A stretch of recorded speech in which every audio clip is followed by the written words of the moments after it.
একটি গ্রামে এক মৎস্যজীবী থাকত। সে তার স্ত্রী ও ৩ সন্তানকে নিয়ে বড় কষ্টে দিন কাটাত। তবে সে ছিল নীতিবান এবং খুবই নীতিনিষ্ঠ মানুষ। তার জীবনে একটি পাক্কা নিয়ম ছিল।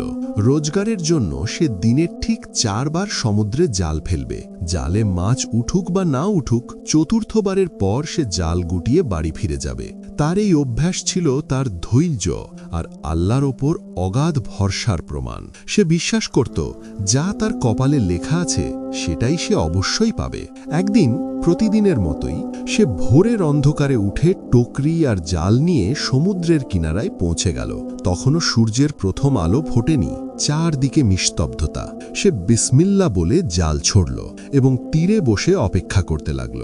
কিছুক্ষণ পর তার মনে হল জালটা ভীষণ ভারী হয়ে গেছে। বুক ধড়ফড় করতে লাগল। ভাবল, আজ বুঝি আল্লাহ তার কথা শুনেছেন। কোনো বিশাল মাছ জালে আটকা পড়েছে, এতে কয়েকদিনের অভাব ঘুচে যাবে। সে সমস্ত শক্তি দিয়ে জাল টানতে লাগল। জাল এত ভারী যে তার হাতের শিরা টানটান হয়ে গেল, ঘাম ছুটে গেল। অনেক কষ্টে জাল তীরে তুলে যখন খুলল, তার আনন্দ নিমেষে বিষাদে বদলে গেল। জালে মাছ নেই, বরং একটা মরা গাধা আটকা। দুর্গন্ধ আর হতাশা তাকে ঘিরে ধরল। সে আকাশের দিকে তাকিয়ে বলল, হে আমার পালনকর্তা, তুমি আমার অবস্থা জানো। আমি গরিব, এটিই আমার জীবিকা। তারপর সে গাধাটাকে সরিয়ে জাল ধুয়ে আবার সাহস সঞ্চয় করল। সে দ্বিতীয়বার আল্লাহর নাম নিয়ে জাল ফেলল। এবারও কিছুক্ষণ পর জাল ভারী মনে হল। আশা জেগে উঠল, ভাবল এবার নিশ্চয়ই বড় মাছ হবে। কিন্তু টেনে তুলতেই দেখা গেল জালে মাছ নয়, মাটি বালি ভর্তি এক বিশাল কলস। সে দুঃখে মাথা চেপে বসে পড়ল। তার শিশুরা বাড়িতে ক্ষুধায় অপেক্ষা করছে, আর এখানে সমুদ্র যেন তাকে ধোঁকা দিচ্ছে। তবু নিজেকে বলল, আরও ২ বার সুযোগ আছে। তৃতীয়বার জাল ফেলল, ফল একই। এবার জালে উঠল ভাঙা বাসন, কাঁচের টুকরো আর আবর্জনা। মৎস্যজীবীর হৃদয় ভেঙে গেল। ভাবল, আজ কি তার সন্তানেরা না খেয়ে ঘুমাবে? চোখ ভিজে উঠল। তখন সূর্য মাথার ওপর উঠে গেছে, রোদও চড়া। সে কাঁপা হাতে জাল পরিষ্কার করল এবং শেষবার অর্থাৎ চতুর্থবার ভাগ্য পরীক্ষা করতে প্রস্তুত হল। সে বলল, হে মালিক, আমার মান ইজ্জত রক্ষা করো। তারপর সম্পূর্ণ শক্তি দিয়ে জাল সমুদ্রের গভীরে ছুড়ে দিল। কিছুক্ষণ পর জাল টানতে গেলে দেখা গেল এত ভারী যে নড়ছেই না। মনে হলো চট্টানে আটকে গেছে। সে জামা খুলে পানিতে ঝাঁপ দিল। অনেক কষ্টে জাল ছাড়িয়ে তীরে আনল। জাল খুলে দেখে মাছ নেই, কিন্তু এক অদ্ভুত খুব পুরনো জিনিস তার চোখ ধাঁধানো আলো ফেলল। জালের মাঝখানে আটকা ছিল হলদে তামার একটি পুরনো সুরাহি বা কলস, দেখতে খুবই দামি ও প্রাচীন। সবচেয়ে আশ্চর্য কথা, তার মুখ কাঁচ দিয়ে সিল করা এবং তাতে হযরত সুলাইমান আলাইহিস সালামের রাজকীয় সিল মোহর লাগানো। মৎস্যজীবীর খুব খুশি হল। ভাবল, বাজারে বিক্রি করলে অনেক দিনার পাবে।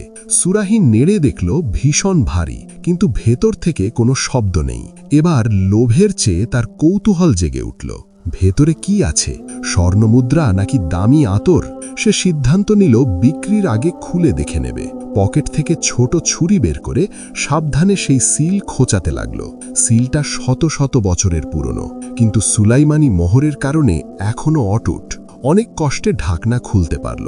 ঢাকনা মাটিতে ফেলে সুরাহি উল্টে ঝাঁকালো, কিন্তু কিছুই পড়ল না।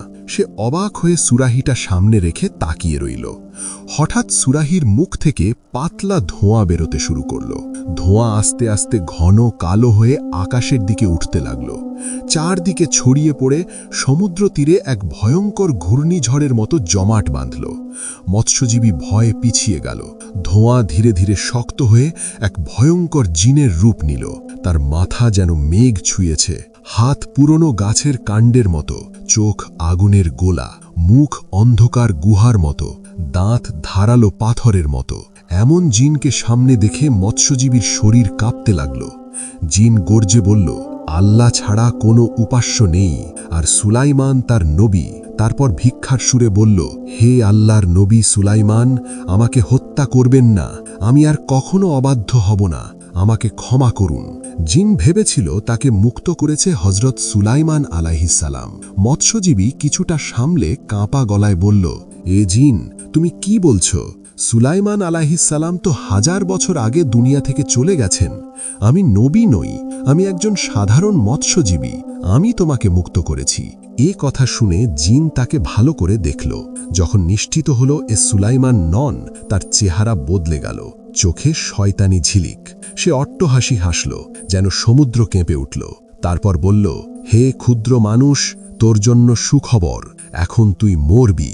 মৎস্যজীবীর পা যেন মাটি সরে গেল, কাঁপতে কাঁপতে বলল, আমি তো তোমাকে শতাব্দীর বন্দিত্ব থেকে মুক্ত করলাম, তুমি আমাকে মারবে কেন? নেকির বদলে এটাই? জিন গর্জে উঠল, বেশি কথা নয়, শুধু বল কিভাবে মরতে চাস। আমি তোকে এতটুকু সুযোগ দিচ্ছি, তুই নিজের মৃত্যুর পদ্ধতি নিজে বেছে নে। মৎস্যজীবী মিনতি করল, তার ছোট সন্তান আছে, তারা অতীম হবে, কিন্তু জিন পাথর হৃদয়। সে নিজের গল্প শোনাতে শুরু করল। সে বলল, সেই বিদ্রোহী জিনদের একজন যারা হজরত সুলাইমান আলাইহিসসালামের অবাধ্যতা করেছিল, শাস্তি হিসাবে তিনি আমাকে এই তামার সুরাহিতে বন্দী করেন। এতে আল্লাহর মহান নাম সম্বলিত তার বিশেষ সিল ছিল, যাতে আমি ভাঙতে না পারি। তারপর আমাকে গভীর সমুদ্রে নিক্ষেপ করা হয়। জিন বলল, প্রথম 100 বছর সে শপথ করেছিল যে তাকে মুক্ত করবে তাকে অঢেল ধনী করবে, কিন্তু কেউ আসেনি। দ্বিতীয় 100 বছর সে শপথ করেছিল মুক্ত করলে পৃথিবীর সব গুপ্ত ধন তার সামনে খুলে দেবে, তবু কেউ আসেনি। তৃতীয় 100 বছর সে প্রতিজ্ঞা করেছিল মুক্ত করলে তার সব বৈধ ইচ্ছা পূরণ করবে, দাস হয়ে থাকবে, তবু কেউ আসেনি। অবশেষে বহু শতাব্দী পরে তার ধৈর্য রাগে বদলে গেল। সে এক ভয়ঙ্কর শপথ করল, এখন থেকে যেই আমাকে মুক্ত করবে আমি তাকে হত্যা করব, শুধু একটা পুরস্কার দেব, মৃত্যুর পদ্ধতি বেছে নেবার সুযোগ। জিন গর্জে বলল, আর দুর্ভাগা মৎস্যজীবী, তুই ঠিক সেই সময়েই এসেছিস। মৎস্যজীবী কান্নায় ভেঙে পড়ল, কিন্তু বুঝল এটা শক্তির লড়াই নয়, বুদ্ধির পরীক্ষা। সে ভাবল, জিন আগুনের, মানুষ মাটির, কিন্তু আল্লাহ মানুষকে বুদ্ধি দিয়েছেন। মৃত্যু সামনে দেখে তার মাথা দ্রুত কাজ করল। সে মুখে ভয়ের ছাপ না রেখে মিথ্যা হাসি এনে বলল, ঠিক আছে, যদি আমার মৃত্যু লেখা থাকে আমি মেনে নিলাম, কিন্তু মরার আগে একটা প্রশ্ন। আল্লাহর কসম, যার নাম ওই সুরাহিতে ছিল, তুই সত্য বলবি।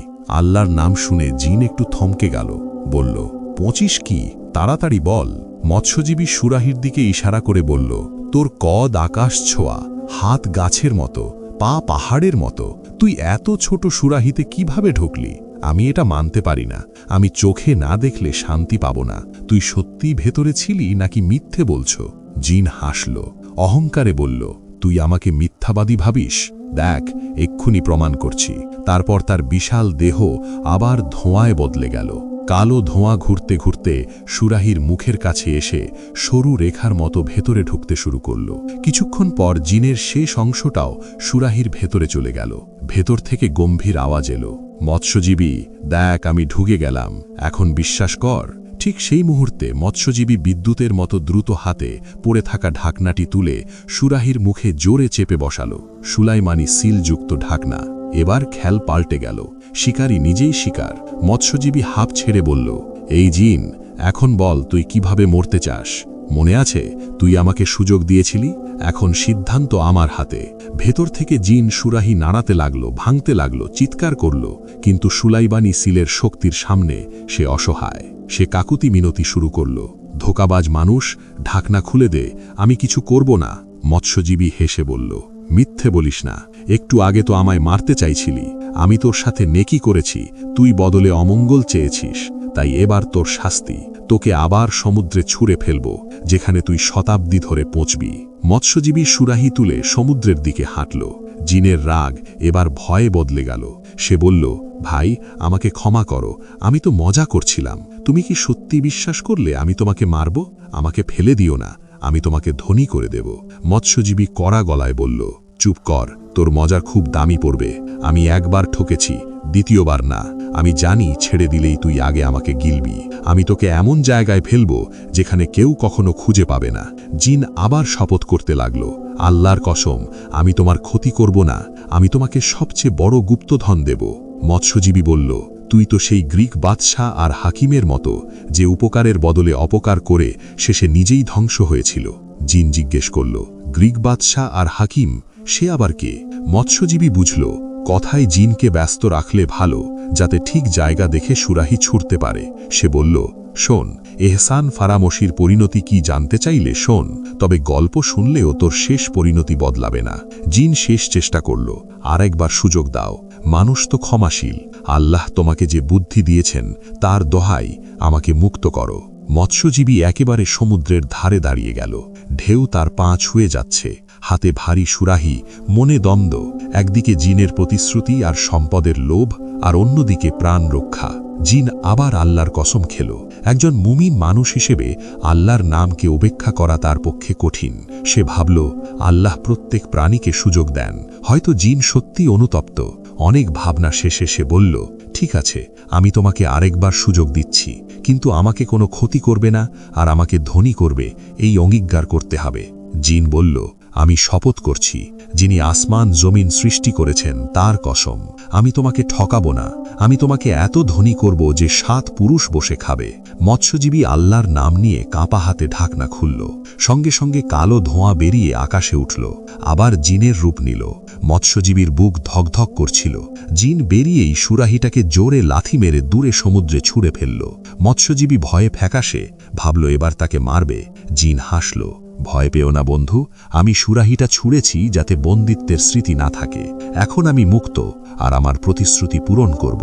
তোমার জাল ওঠাও, আমার সাথে চলো। মৎস্যজীবী জাল উঠিয়ে জিনের পিছনে চলল। তারা শহর ছেড়ে এক নির্জন পথে গেল, পাহাড় পেরোল, এক অজানা মরুভূমিতে পৌঁছল। এমন জায়গা সে কোনোদিন দেখেনি। তারপর 4 পাহাড়ের মাঝে এক অপূর্ব স্বচ্ছ পানির হ্রদে তারা থামল। জায়গাটা যেন জাদুর নগরী, মানুষের আশা অসম্ভব। জিন বলল, এই জায়গাটাই তোমার ভাগ্য বদলাবে। হ্রদে তাকাও। মৎস্যজীবী পানিতে তাকিয়ে হতবাক। সেখানে অসংখ্য মাছ, কিন্তু সাধারণ নয়, 4 রঙের, সাদা, লাল, নীল আর হলুদ। চকচকে রঙিন মাছ দেখে মনে হচ্ছিল পানিতে হীরের টুকরো ভাসছে। জিন নির্দেশ দিল, শোনো, তুমি এখানে মাত্র একবারই জাল ফেলবে, লোভে পড়ে বারবার ফেলবে না, নইলে ক্ষতি হবে। মৎস্যজীবী বিসমিল্লা বলে জাল ফেলল। সঙ্গে সঙ্গে জাল ভারী, ধীরে টেনে তুলল। জালে 4টি মাছ, প্রতিটি রঙের একটি করে, সাদা, লাল, নীল আর হলুদ। মৎস্যজীবী আনন্দে নাচতে চাইল। বুঝল, জিন সত্য বলেছিল, এগুলোর দাম বাজারে অমূল্য হবে। সে মাছগুলো টকরিতে রেখে পানি ছিটিয়ে বাঁচিয়ে রাখল। জিন বলল, আমার কাছে এখনো কোনো ধন নেই, কারণ বন্দিত্বে ছিলাম, কিন্তু এই মাছগুলোই তোমার জীবন বদলে দেবে, এগুলোকে তুচ্ছ মনে করো না। মৎস্যজীবী কৃতজ্ঞতা জানালো, আল্লাহ আমাকে যে বুদ্ধি আর ধৈর্য দিয়েছেন, এটাই তার ফল। তোমাকেও ধন্যবাদ, তুমি প্রতিশ্রুতি রেখেছ। জিন শেষবার তাকালো, তারপর পা ঠুকতেই মাটি ফেটে গেল। সে মাটির ভেতরে মিলিয়ে গেল। মৎস্যজীবী একা দাঁড়িয়ে রইল, কিন্তু তার টুকরিতে ছিল জীবনের সবচেয়ে দামি খাজানা। সে আনন্দ নিয়ে শহরের দিকে রওনা দিল। এই গল্প থেকে সবচেয়ে বড় শিক্ষা, ধৈর্য, তাওয়াক্কুল অর্থাৎ আল্লাহর ওপর ভরসা আর বুদ্ধির শক্তি।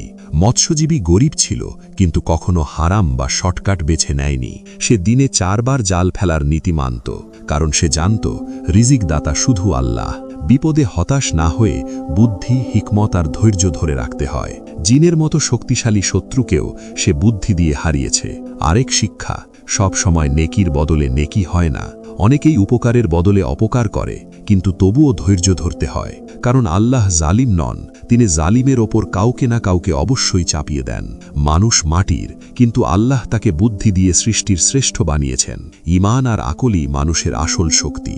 ধৈর্য ধরো, হালাল উপার্জন করো, আল্লাহর ওপর ভরসা রাখো, আর কঠিন সময়ে বুদ্ধি ব্যবহার করো। এটাই এই গল্পের শিক্ষা। আপনাদের আমাদের এই গল্প ভালো লাগলে ভিডিওতে লাইক দিন, শেয়ার করুন আর কমেন্টে আপনার মূল্যবান মতামত জানান। আমাদের ইউটিউব চ্যানেল সাবস্ক্রাইব করতে ভুলবেন না। ধন্যবাদ।